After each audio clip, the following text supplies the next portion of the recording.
आपको बताते चले कि अहम खबर से आपको आगाह कर रहे हैं।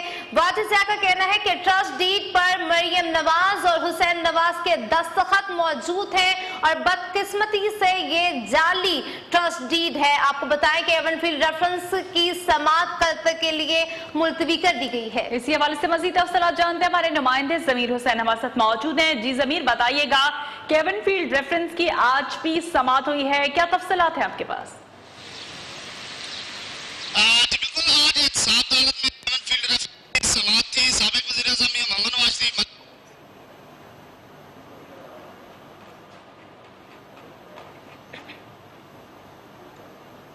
समाअत में वक्फा किया गया। वक्फे के बाद भी मोहम्मद नवाज शरीफ और मरियम नवाज को जाने की इजाजत दी गई और उसके बाद भी मोहम्मद नवाज शरीफ ने मीडिया से गैर रस्मी गुफ्तगू भी की, जिसमें उन्होंने कहा कि मेरे मुकदमे के हक़ाइक़ खुलकर सामने आ रहे हैं और JIT के रोज नए नए इंकशाफात सामने आ रहे हैं। उनका कहना था कि 40 लोगों ने तफ्तीश की है, वो 40 लोग कौन थे वाजिया को भी बताना पड़ेगा। और उसके अलावा ये अदालत से वो कहते हुए अदालत से रवाना हो गया। अब इस केस की समाअत कल तक के लिए मुलतवी कर दी गई है। जी बहुत शुक्रिया जमीर हुसैन, हमें तफसीलात से आगाह करने के लिए।